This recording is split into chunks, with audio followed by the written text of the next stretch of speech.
are the God who was, who is, and is to come.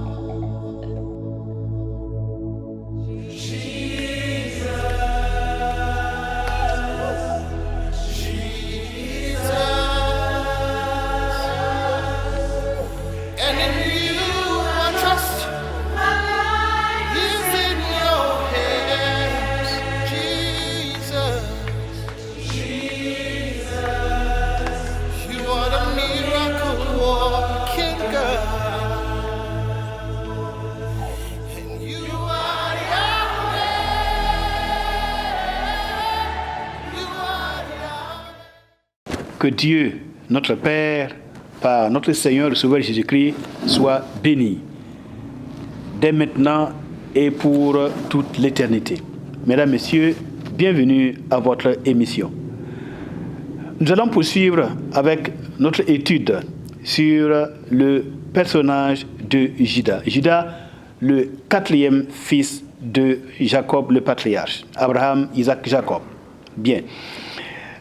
Alors, après qu'il soit allé en exil, il a quitté ses frères et son père pour se retrouver sur le territoire de Canaan, où il a eu plus ou moins des déboires qui se sont terminés par la naissance de Pérez et de Zéra. Pérez, dont le nom signifie jaillissement ou bien brèche, ça fait penser à la lumière qui jaillit dans les ténèbres. Et Zéra qui veut dire justement lumière. Selon 2 Corinthiens au chapitre 4, le verset 6, où le Seigneur Jésus dit « Je suis la lumière qui brille au sein des ténèbres ». Au sein de la vie ténébreuse de Juda est apparue une grande lumière, la lumière messianique. Ou si vous voulez, dans une moindre mesure, la lumière de la graine messianique en la personne de Pérez et de Zéra. Pérez et Zéra que nous retrouvons dans la lignée messianique du Seigneur Jésus, les Toldotes, dans Matthieu chapitre 1 et dans le livre de Ruth. Et bien entendu aussi ailleurs dans les Saintes Écritures. Donc voilà ce Juda qui va finalement revenir dans sa famille. Il va revenir dans sa famille et maintenant il a Pérez et il a Zéra. Les graines de la lignée messianique sont déjà là. Donc il revient dans sa famille et nous voyons qu'il va jouer un rôle essentiel comme leader dans sa famille. À partir de Genèse au chapitre 43, à partir du verset 1, nous lisons « La famine s'appesantit sur le pays de Canaan. Quand ils eurent fini de manger le blé qu'ils avaient apporté d'Égypte, Jacob dit à ses fils, « Retournez, achetez-nous un peu de vivres. » Juda lui répondit. Donc on voit le rôle que Juda va jouer. Juda lui répondit, il répond à son père. Cet homme, c'est-à-dire Joseph, qui est le premier ministre de l'Égypte, nous a fait cette déclaration formelle. Vous ne verrez pas ma face, à moins que votre frère ne soit avec vous, votre frère Benjamin. Benjamin qui est justement le frère cadet de Joseph, tous les deux étant fils de Rachel ou encore Rachel. Verset 4. Si donc tu veux envoyer notre frère avec nous, donc c'est Juda qui parle à son père Jacob, si donc tu veux envoyer notre frère avec nous, nous descendrons et nous t'achèterons des vivres. Mais si tu ne veux pas l'envoyer, nous ne descendrons point, car cet homme nous a dit, vous ne verrez pas ma face, à moins que votre frère ne soit venu avec vous. Jacob, donc Israël, dit alors, pourquoi avez-vous mal agi à mon égard en disant à cet homme que vous aviez encore un frère? Ils répondirent, cet homme nous a interrogés sur nous et sur notre famille en disant, votre père vit-il encore? Avez-vous un frère? Et nous avons répondu à ces questions. Pouvions-nous savoir qu'il dirait, faites descendre votre frère?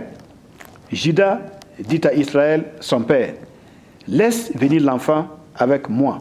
Il ne dit même plus, laisse venir l'enfant avec nous. Il dit, laisse venir l'enfant avec moi, comme s'il était seul. Alors qu'ils sont un groupe de 10 frères. Ils sont 10 maintenant. Mais lui, Judas, il prend la parole en tant que le leader de tous ses frères. Cependant, il n'est pas l'aîné, il n'est pas le Béor. Le Béor, c'est l'aîné en hébreu. Il est le 4e fils. Le premier, l'aîné, le Béor, théoriquement, et selon la manière chronologique, c'est bien Réhouven, voyez un fils. Le deuxième, c'est Simeon. Dieu a entendu. Le troisième, c'est Lévi. Voilà. Mon Dieu s'attachera à moi. Oui, mon mari s'attachera à moi. Et finalement, le 4e, Yehuda, je louerai l'Éternel. Mais on voit que Judas, il va surplomber ses 3 aînés et il va prendre la parole. Et finalement, c'est lui qui va dire à son père, laisse l'enfant venir avec moi. Avec moi. Donc, il devient maintenant le représentant de tous ses frères, le leader parmi ses frères. Et c'est cela, la tribu leader, la tribu royale. Voilà, c'est pour ça que les frères chrétiens ont l'habitude de chanter Judas en avant, Judas en avant, Judas en avant, et la bataille est gagnée. Judas le leader, voilà, la flèche, la pointe, voilà, la pointe d'Israël, la force principale d'Israël, la force des armées d'Israël. Judas en avant et la bataille est gagnée. Donc Judas, c'est lui qui va convaincre son père. Bien, laisse venir l'enfant avec moi, afin que nous nous levions et que nous partions, et nous vivrons et ne mourrons pas. Nous, toi et nos enfants. Donc là, Judas va faire comprendre à son père, Jacob, la nécessité de sauver toute la famille en lui faisant simplement confiance. La nécessité de préserver la vie, la destinée, la survie de tout Israël, de tout le peuple. Judas dit à son père, il faut que tu poses un acte de foi, que tu aies confiance. Il faut que tu te départisses de tes pleurs, de tes souffrances, de tes douleurs à cause de ton fils. Il faut que tu ailles au-delà du passé. Le passé, c'est que tu as pleuré ton fils jusqu'à présent. Mais il est mort. Maintenant, pour sauver le reste, il faut que tu oublies ton ego. Tu oublies ta petite personne pour penser à toute ta destinée, à toute ta postérité, pour penser à ce que doit être la postérité d'Abraham, d'Isaac en ta personne. Donc, il va, si vous voulez, faire une remontrance douce et profonde à son père. Il va élever le niveau de vision de son père. Il va recadrer son père dans la vision que Dieu a donnée à Abraham, à Isaac, pour dire à son père, eh bien, tu joues un rôle beaucoup plus important que celui que pour ta propre vie, ta petite vie. Au-delà de toi, c'est une nation qui doit survivre. C'est une nation messianique qui doit jouer un rôle de premier plan dans le plan divin. N'oublie pas que tu es dépositaire des promesses de Dieu à Abraham et à Isaac. Donc, si aujourd'hui, notre histoire, ton histoire avec nous, est à un point tournant, décisif, qui nécessite que tu fasses violence sur toi-même, il faut le faire. Aucun sacrifice ne sera de trop pour que le peuple messianique survive, pour pérenniser la survie d'Israël, et que Dieu, à la fin des temps, soit reconnu vrai en accomplissant les promesses qu'il a faites à nos pères. Donc, Judas a su parler comme un grand leader, comme un roi. Le roi, il est soucieux non seulement du présent, mais aussi de l'avenir. Le roi est soucieux de construire, de bâtir et surtout de permettre à Dieu d'accomplir ses desseins et sa volonté sur cette terre. Un bon roi, il pense à Dieu et à sa volonté. Il sait que toute royauté est une délégation de pouvoir. Toute royauté sur terre est une délégation de pouvoir. Et qu'en fin de compte, le roi doit régner sur terre de manière à ce que le roi divin, le roi céleste, accomplisse parfaitement sa volonté, parce que c'est à lui qu'appartient le règne. Et toute vie lui est consacrée. Il est plus important d'attirer la présence de Dieu sur terre. Il est plus important de permettre à Dieu, en tant que le roi divin, d'établir son royaume, son pouvoir sur terre, que de préserver les intérêts d'une personne ou d'un individu. Donc le roi terrestre est au service du roi divin. En quelque sorte, c'est ce que Judas va faire comprendre de manière douce à son père. Il dit, il faut que tu laisses l'enfant venir avec moi, afin que nous nous levions. Il faut se lever. Il ne faut pas que Jacob amène toujours la famille dans la tristesse, dans la défaite. Vous voyez, comme lorsque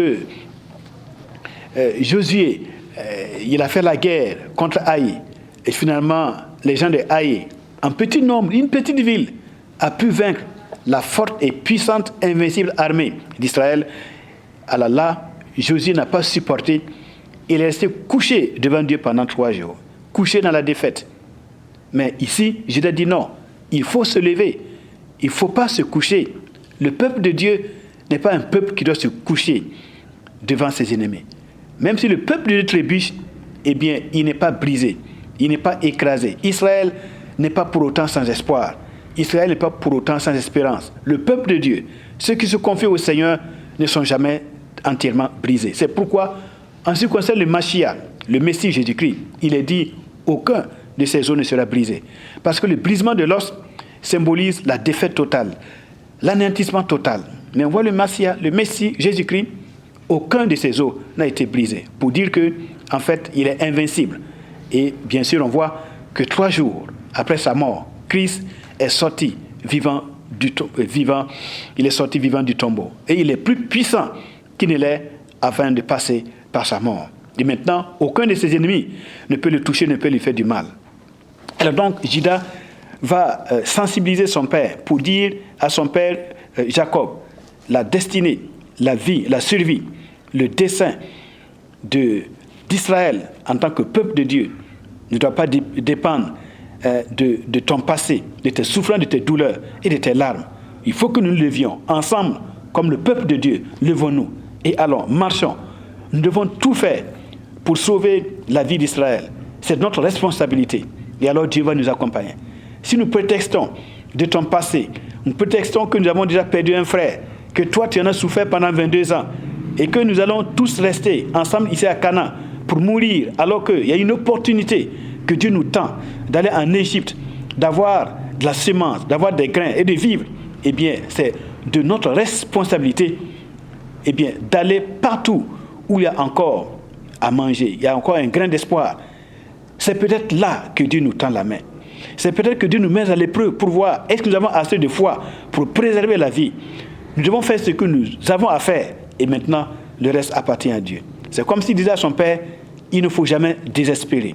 Même si nous avons le couteau à notre gorge, à la dernière seconde, même jusqu'à la dernière seconde, il faut toujours garder la foi que Dieu peut intervenir à n'importe quel moment.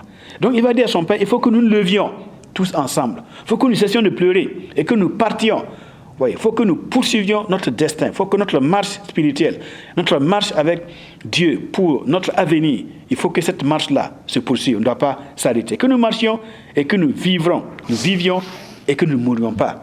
Nous, toi et nos enfants. Quand il dit nous, toi et nos enfants, là, il fait penser profondément son père. Il entre dans les pensées de son père et lui dit, c'est une question de postérité, une question de génération, une question d'avenir. Ce n'est pas seulement nous, mais aussi c'est tout l'avenir d'Israël. Alors, c'est à partir de ce moment-là que son père a été finalement convaincu, que son père a compris qu'il fallait faire confiance à Judas. Judas est l'homme digne de confiance. Judas est celui qui préserve les intérêts de la famille. Judas est celui qui se sent entièrement responsable et qui s'investit pour pérenniser les plans de Dieu et la volonté de Dieu pour sa famille. C'est vraiment un leader. Il est convaincant. Il parle et il sait parler. Il sait convaincre. Il a pu convaincre son frère, son père. Il a pu convaincre aussi ses frères que c'est lui qui doit porter la parole devant son père. Il a su convaincre son père que son père doit écouter profondément et réfléchir au sens de ses paroles. Il a su convaincre son frère, ses frères et son père. Donc, il pourra convaincre n'importe qui tout au long de l'histoire. Leur histoire, l'histoire de ce peuple juif, de ce peuple hébreu sera certainement entaché de difficultés, de montagnes à surmonter, de fosses et de vallées à surmonter. Et on l'a vu dans l'histoire à travers les pogroms. Mais ce n'est pas pour autant que l'on peut dire que ce peuple est entièrement brisé. Non, ce peuple rebondit. Ce peuple, c'est un peuple, il se comporte comme le lion, comme la lionne. Quand il est blessé, c'est là qu'il montre son vrai caractère. C'est vrai que sa royauté, sa domination, sa puissance, sa force, son invincibilité se révèle. Donc là, Juda a réveillé le cœur de son père. Alors on va avancer pour voir comment ce personnage-là va continuer de marquer la vie de sa famille et comment il va devenir un grand dans la lignée messianique. Toujours au chapitre 43. Maintenant, au chapitre 43, il a convaincu son père de laisser aller Benjamin avec eux. Voilà. Et nous allons maintenant au chapitre 44, à partir du verset 14. À partir du verset 14. Juda et ses frères arrivèrent à la maison de Joseph. Donc, Juda a pu convaincre son père, qui a accepté que Benjamin, le dernier, auquel il était très attaché, donc Benjamin aille avec eux, et il se retrouve maintenant en Égypte devant le premier ministre de l'Égypte, qui est en fait Joseph. Juda et ses frères arrivèrent à la maison de Joseph, où il était encore, et ils se prosternèrent en terre devant lui, devant Joseph. Joseph leur dit: quelle action avez-vous faite? Ne savez-vous pas qu'un homme comme moi a le pouvoir de deviner? Juda répondit: que dirons-nous à mon Seigneur? Donc on voit encore, c'est Juda qui prend la parole devant ses frères, c'est lui, devant le papa, c'est lui, devant le premier ministre de l'Égypte, c'est Juda qui répond. Et on voit que Ruben, Simeon, Lévi et tous les autres sont absents. Voilà, ils sont là, mais ils ont la bouche complètement fermée. Ils sont muets. Il y a un seul qui a la capacité de parler, de défendre.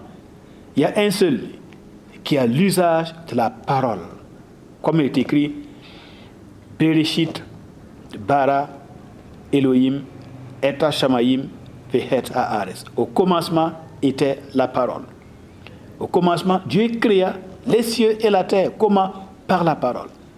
Il y a un seul qui savait manier, utiliser l'épée de l'esprit, qui est la parole de Dieu.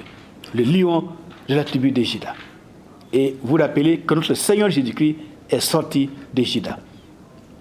Et dans le livre de l'Apocalypse, l'Écriture nous présente Jésus-Christ ayant une épée à double tranchant dans sa bouche.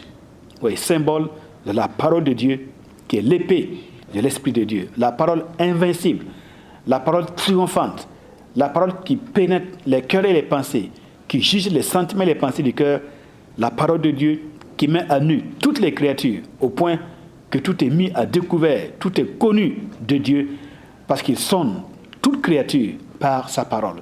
Et cette parole est comme une épée, comme l'arme principale dans la bouche du Mashiach qui est apparu dans le livre de la Révélation, le livre de l'Apocalypse. Et ici on voit Juda qui est celui qui tient l'épée, la parole. Et c'est par la parole qu'il va jouer un rôle important dans l'histoire de sa famille. C'est par la parole qu'il va établir le destin final d'Israël. Alors donc, Juda va intervenir encore, il va parler à Joseph, et finalement, Joseph, il va se révéler à la fin comme étant un de leurs frères. Juda a obtenu que Joseph se dévoile, il révèle sa vraie identité. Lorsque Joseph s'est rendu compte que Juda, bien qu'il ne soit pas de la même mère que lui, Juda était de Léa et Joseph était de Rachel, bien qu'il ne soit pas de la même mère que lui, Joseph voit que Juda a développé des qualités essentielles, des qualités de protecteur de la famille. Maintenant, Juda est en train de protéger l'honneur de la famille. Juda, qui avait suggéré la vente de Joseph, Maintenant, il est en train de vouloir recoller les morceaux, comme on dit. Il est en train de vouloir se racheter. Parce qu'il fait un temps où Judas a proposé, il a proposé à Joseph, eh bien, d'être à la place de Simeon qui a été mis en prison. Voilà. Et lorsque Joseph a fait semblant d'emprisonner son propre frère, son frère cadet, en la personne de Benjamin, Judas s'est proposé de remplacer, de prendre la place de Benjamin, et que Benjamin retourne sain et sauf vers le Père. On voit bien que Judas s'est comporté comme un vrai leader. Le leader, c'est celui qui est capable de donner sa vie pour ses frères. Et à ce moment T, Judas était prêt à donner sa vie pour Simeon, à donner sa vie et rester en prison en Égypte pour que celui qui n'est pas de la même main que lui, Benjamin, puisse être libéré et que ainsi, eh bien, le retour de Benjamin chez son père confirme la fidélité et le sérieux et la fidélité de Judas quant à ses paroles, quant à ses promesses. Donc vraiment, voilà le leader. Le leader qui accepte de souffrir pour son peuple, de se sacrifier pour son peuple. Il est le berger du troupeau qui affronte le danger pour protéger le reste du troupeau. Du reste, en parlant ici, vous sentez l'écho des paroles de notre Seigneur Sauveur Jésus-Christ qui dit « Je suis le bon berger ». Le bon berger, il donne sa vie pour ses brebis.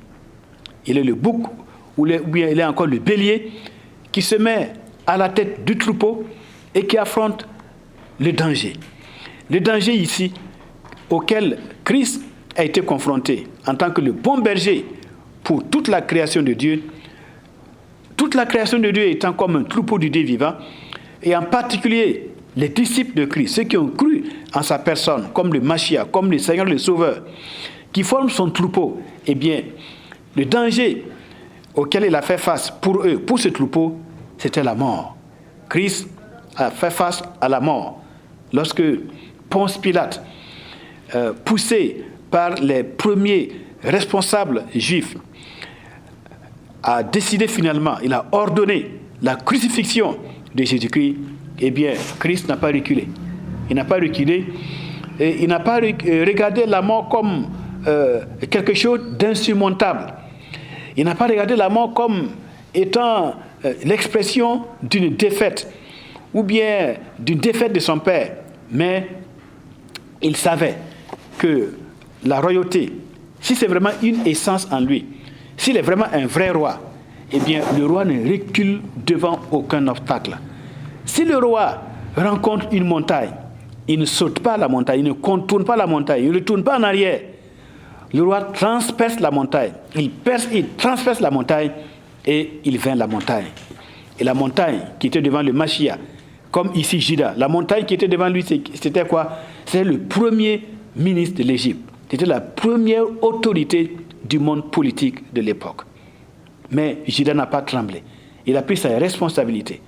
De la même manière, on voit que cette essence royale, cette capacité à prendre ses responsabilités et affronter les difficultés, affronter les obstacles pour le bien de son peuple, ce caractère royal, le roi en Israël qui est celui qui assure le bonheur, la sécurité, la paix, la protection de son peuple, on voit que ces vertus qui sont en Judas se retrouvent pleinement dans la personne du vrai Mashiach, du vrai Judas, du vrai Yehuda, celui qui rend toute la louange à Dieu, celui qui a dit « Ma volonté est de faire, ma nourriture est de faire la volonté de mon Père, Jésus-Christ notre Seigneur », eh bien, c'est en lui que nous voyons l'expression de l'essence même de la royauté, la plénitude des caractères, des bons caractères, des qualités, des bonnes qualités qui étaient en Judas se retrouvent manifestées pleinement en la personne d'un des fils de Judas, Jésus-Christ, notre Seigneur. Et Jésus-Christ est venu comme le vrai Yehuda, celui qui donne toute la louange à Dieu, celui qui va amener toutes les forces, toutes les puissances, tous les pouvoirs à entrer sous la domination de son Père. Il va ramener toutes les forces, toutes les puissances de ce monde, toutes les forces, toutes les puissances qui sont au ciel comme sur la terre. Il va ramener tout sous l'autorité, le gouvernement et la puissance de son Père. il ramène tout au Dieu vivant. Et ainsi donc, en ramenant toute la création et toutes les forces positives ou négatives, toutes les forces contraires au Dieu vivant, eh bien, c'est par là qu'il donne à Dieu son Père le vrai culte, la vraie adoration, la vraie louange. N'oubliez pas que le sang de Judas, c'est « Je louerai l'Éternel ». Et la plus grande louange à l'Éternel Dieu est donnée par Jésus-Christ en tant que l'agneau de Dieu qui ôte le péché du monde. Et nous lisons dans le livre de l'Apocalypse le cantique de l'agneau qui a délivré son peuple, qui a amené au salut des hommes de toute nation, de toute langue et de tout peuple, qui adorent maintenant Dieu le Père comme un peuple racheté, un peuple libéré de toutes les forces sataniques et démoniaques, un peuple libéré de la mort, un peuple libéré du péché, un peuple saint dans le Seigneur. Mesdames, Messieurs, la vie de ce grand homme, Judas, est vraiment énigmatique. Dans les prochaines émissions, nous allons voir dans le chapitre 49 comment Judas va prendre de l'ampleur en tant que la racine de la royauté d'Israël. Royauté incarnée par le roi David en son temps, le roi Salomon en son temps. Mais la vraie royauté est celle qui est proche, qui est en train de venir par Jésus-Christ notre Seigneur. Lorsqu'il viendra pour s'asseoir sur le trône du roi David son père à Jérusalem, sur Sion, sa montagne sainte, accomplissant ainsi les promesses de Dieu faites au Père. Que son règne vienne, et vienne très bientôt en nos jours, et que chacun de nous, hommes et femmes, de toutes les nations, de toutes les familles de la terre, nous puissions participer au règne du Mashiach qui vient, le règne dans le monde Olam Haba, le monde nouveau. Que le nom de Dieu notre Père, par Jésus-Christ notre Seigneur, soit béni, soit exalté, soit glorifié, que vienne son règne à nos jours. Amen.